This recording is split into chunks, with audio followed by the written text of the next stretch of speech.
कैसे ये जीते काय भैया सूरज अरे तो देख रहे अरे कौन तीर देखो रे ये तो मोर दाई बहिनी बैठे हैं। अरे तो कौन तीर देखो बाबू बता दो अरे तो देख पीछे पीछे अरे मोर भैया मन बैठे हैं रे। अरे तो कौन तीर देखो बाबू अरे तो देख रहे तो पाछू तीरा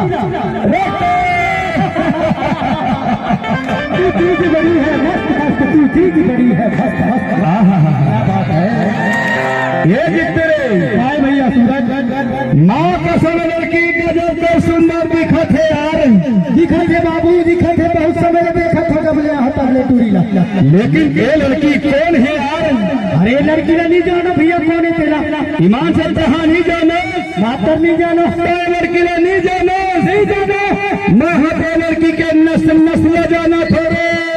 अरे जाना थोड़े बाबू जाना थोड़े डोंगरा मारने करेंगे तक जरूर जाना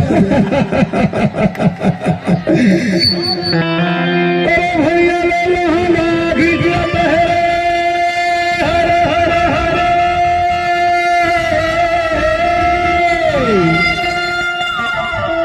जैसे उतरे से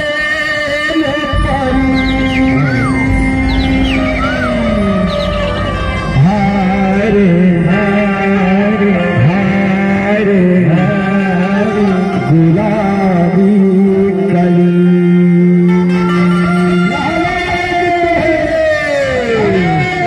हाय हाय गुलाबी कली गुलाबी कली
Thank you.